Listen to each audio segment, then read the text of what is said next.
So ACC schedule finally out. That came out, what, Adam? Tuesday? Is that right? Tuesday night? Tuesday night on the big special. So it was a long wait until the Tar Heels finally did get their ACC schedule. And it is, I don't know, Adam, I kind of thought this was, Carolina's schedule to me, the beginning part of the schedule is the story because it is so challenging. And we already knew that part before this ACC part came out. But the at Kansas, even the at Hawaii, the Maui tournament, Alabama, Florida, UCLA, that's as good a non-conference schedule as anybody in the country is playing. I don't know what the net will say. I will probably disagree with it. But it's a really good schedule. There are a lot of late-night road trips for the Tar Heels this particular year. You've got Tuesday, January 7th. That's actually a home game against the Pony Bros at 9 o'clock. You've got at Wake on a Tuesday night at 9 o'clock. You've got just some challenging road trips that are bunched together at Clemson, at Syracuse, back-to-back. You've got at Louisville, at Notre Dame, back-to-back. That's a Wednesday, Saturday. You've got a really strange sequence in late January, early February where you play fake Duke, Pittsburgh, then you play real Duke, and then you play fake Duke again. So you've got at Pitt, at Duke, Pitt at home in a 3-game stretch, then at Clemson, at Syracuse. So that's a 5-game stretch, 4 of which are on the road and 3 of which are against Duke or a team that tries to be Duke. And so that's a tough stretch in the middle of the season. And so a challenging ACC slate, as you would expect, a backloaded ACC slate, as has become the norm. Like the last 6 games, the last 7 games for Carolina, at Syracuse, NC State, Virginia, at Florida State, Miami, at Virginia Tech, Duke. So, backloaded with good TV matchups for post-Super Bowl TV enjoyment. Some hard road trips in there. Heels do not go to any of the new locations, so somehow neither football nor basketball ended up having to go to Cal, Stanford, or SMU, and so that's something, I guess. ACC basketball. I really think the biggest problem ACC basketball currently has is that the release of this part of the schedule was so much less interesting than the release of the non-conference part of the schedule. There's so many non-conference games where you're like, oh, yes, I will put that on the calendar right now. But then you get the league schedule and you're kind of like, all right, what's the travel details here? Like there's the Carolina Duke games. And then even when you just said that the backloaded schedule at the end, are those teams actually going to be good? I don't really know. They probably will be pretty good. So that is a problem that the ACC is currently facing, in my opinion. Tar Heels got 2 Saturday, Monday turnarounds. Both of the Mondays are on the road. Both of them are plane trip on the road, not like a drive down to Wake Forest or something. They go to, I think, Clemson on a Monday and Florida State on a Monday. That's tough logistically. And just you play at home Saturday, and then you got to get everything together, get on the plane on Sunday to play on Monday. That's a challenge. The plus side, you've got 7 ACC home games on a Saturday. That's good. Sorry, I didn't mean to cut you off. Okay, 2 things.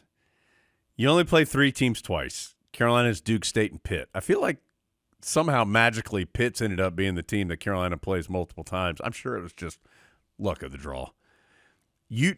Adam,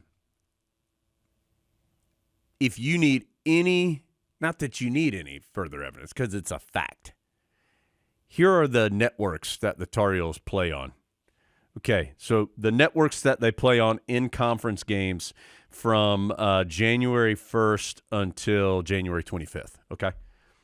ACC Network, ACC Network, CBS, ACC Network, ACC Network, ACC Network, CW, ESPN, CW. Okay? Oh, excuse me. That did include one game against Campbell. That was on the ACC. Excuse me. But you get my point. From January 28th on, these are the networks Carolina plays on. ESPN, ESPN, ESPN, ESPN, ESPN, ESPN, ESPN, ESPN, ESPN, ESPN, ESPN. Who is driving the formation of this schedule? I don't know. So after people are done talking about football, somehow magically the Tar Heels move over to ESPN. So the seven home league games on a Saturday is huge because Carolina has great crowds. Those will be great Saturdays. Those will be sold out. There'll be great crowds, a bunch of kids there, opponents that you've mostly heard of. So those will be big. That's a great break, just from a fan perspective. So that's good, I guess. It was almost kind of a little sad when this ACC schedule came out. Like, it's just another reminder. Not really the ACC. It's the teams that currently make up the ACC. Sure. Yeah, it is. We've talked about scheduling a lot in the past, and I do think, as we have stated, this year is the last year for some of kind of the legacy things that Carolina has been involved in schedule-wise. It will be interesting to see how Carolina moves forward with its non-conference schedule. The Tar Heels, traditionally play a very difficult non-conference schedule. You have heard Adam talk a lot about the value that he thinks there is as far as who you play is how you are perceived. So how Carolina manages the non-conference is going to be – it might be different. It might be the same. But it is more up to Hubert Davis now starting next year. So I think we'll get a better feel for how he wants to approach some of these things starting next season. The ACC SEC challenge is there. Don't know about the future of the Jordan Brand thing. I think Carolina's still locked in for a little bit longer on the CBS Sports Classic, how long that stays around. But we'll see how all that plays out moving forward. And they have a return trip from Kansas. That will happen next season. But if you can use your CBS Sports Classic as a way to get your game in New York, right, that we know Hubert Davis wants, then it's serving two purposes. I don't think we don't have a confirmed Thanksgiving tournament for Carolina next season. No. Which is unusual, which should probably tell you something. Yeah. And again, Coach Davis has sat in here and said he does not love the 3-game and 3-day tournaments. Now, that doesn't mean Carolina's never playing in one again, but he has said that those are not his favorite events to play in, and he's the head coach. So it's remarkable how much basketball scheduling has changed. Baylor and Gonzaga maybe, just scheduled a game for the season opener for this year. Really? It's Baylor and somebody. It might be Baylor and Arkansas. Somebody like that. Just scheduled a game for November 4th, the night that Carolina plays Elon, like 2 months before the game. So because there are many different factors involved in scheduling, which we should also mention, of course, the preseason slate involves Carolina going to Cherokee to play in the blue-white game. That game will be a little different. Very low amount of tickets in a very small venue. Already sold out. So that if you got tickets, that's your first chance to see this year's Tar Heels. Just a little different setup. And just as a reminder, you don't make your money on that from ticket sales. The host will make their money from ticket sales. Carolina's not going to try to sell tickets. I've gotten some emails from people like, why would you take it out of the 21,000 seat building where you could sell 21,000 tickets, which you're not going to a blue-white game, and take it to a 1,000 seat building when you can only sell 1,000 tickets? The ticket sales don't matter in this scenario. Then Tar Heels going to Memphis a couple days later for your normal exhibition preseason game against Memphis. By the way, I do think, I can't say with 100% certainty, I can say with about 95% certainty that we will have that game on the Tar Heel Sports Network. Obviously, it's going to be on TV too, but we'll not have the event in Cherokee, but I do feel like we will have the Memphis game. Bad news, if you're going to that game, the Blue Plate Cafe no longer there.